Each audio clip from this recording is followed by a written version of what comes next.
May mga pan pa. Galing sa truck tapos tinatambak nila dito tapos inaayos.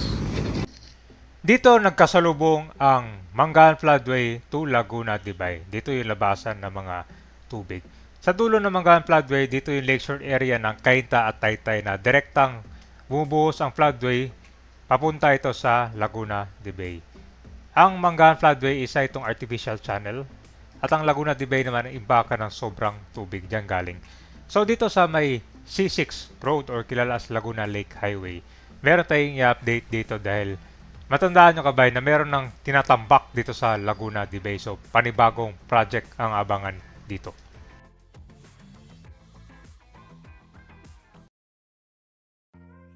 Na tayo sa C6 Road or itong kinatawag din nilang Laguna Lake Highway. So dati yung mga dumadaan dito, ano ba to? Bato-bato pa. Hindi pa ganito kaganda. Sa kanan pala, ito po yung TLC Park, yung patok na pasyalan ngayon dito sa Lower Bicutan ng Taguig. Ang ganda dyan. Nakikita mo yung tanawin dyan ng Laguna Dibay, tsaka maraming pwede mapilian ng pagkain. Ang nagustuhan ko dito sa kalsada na to is meron talagang provision para sa mga magbabike at itong mga nagja-jogging. Sa gitna may center island, di ba? Kapag ganito yung magja-jogging ka ba tsaka magbabike, talagang mag-feel mo na safe ka talaga, di ba? Nakahiwalay talaga sa mga sasakyan.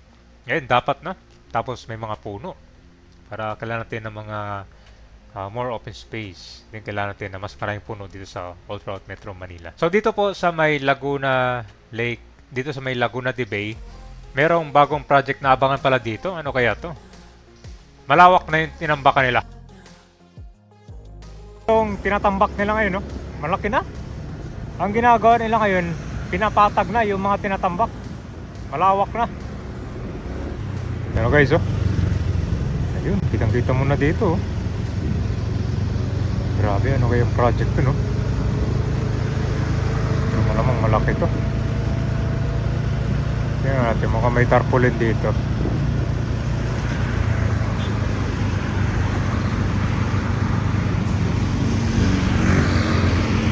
Ito na kaya yan. Ang nakalagay lang dito, improvement of Laguna Lakeshore eh. Ano kaya to ah?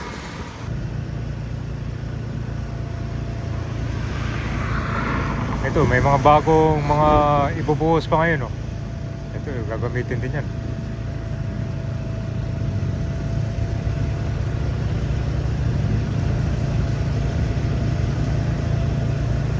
Ito, hanggang dito oh.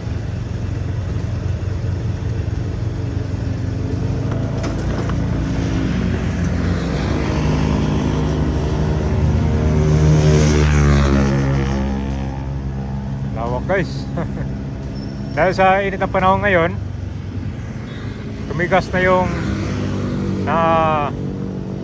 yung natambak nila.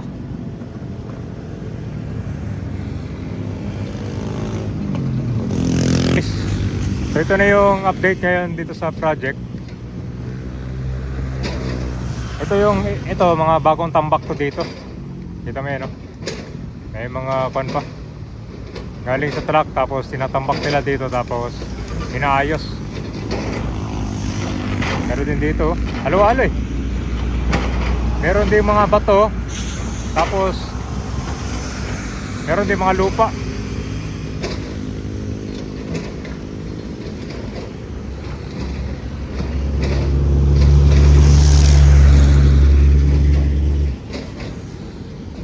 Yan sa area ka ba yan, yung Laguna Dibay. At matatanaw mo yung area ng kanyan, ng Rizal Province.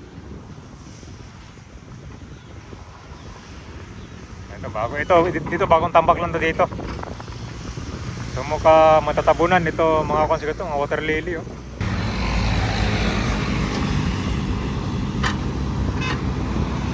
Yan, abangan natin gawin kung ano yung next na gagawin, no? After itong pagtatambak nila dito. Bilis tumigas oh. Init kasi ng panahon ngayon eh. Parang summer. Ito yung mga bago. Balik ko ito, panibagong batch dito. Ito mga bangga kabayan, ito pa yung ginagamit nila. Marami kasi ni-isda ito kabayan dyan sa Laguna Dibay. Yan yung mga isda tabang, tawag dyan eh. Marami silang mga nahuli dyan, tilapia. Dito yung pwestuhan nila, tapos papunta dun sa may pinaka-gitna nitong Laguna de Bay. Ito, pinapati ako ngayon. As itong mga tambak ngayon, nilalagay doon sa mga bakante pa. Saka yung mga truck naman, nagde-deliver din ito. Mga buhangin na. Alak na kabayan. Dito yung bagong batch.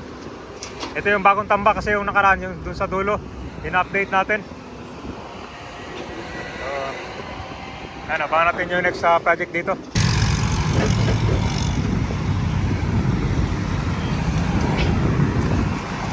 At ito na yung tinambak nila. Grabe, ang lawak na, no? Yung pagtatambak at paghahanda ng lupa ang ginagawa nila ngayon. So may mga dyan, excavator, mga dump trucks, and mga graders. So ngayon, tinataasan nila yung lupa tapos mas pinapalapad dito sa gilid ng lakeshore. At paghahanda na rin para mas matibay itong pundasyon. Pero malaki to, simula doon, no, malapit sa TLC Park na to. Yo. Tapos mga ilang kilometer din to. Malawak, no? Natabunan yung mga dyan, may mga water lily pa. Kasi dito kabayan sa C6 Road, well developed na rin kasi ito. Pagkalabas nyo dyan, sa malabas, abot ng Tagig, meron na ding TLC Park dyan, magandang pasalan din, no? Ano kayang ilalagay nila dito?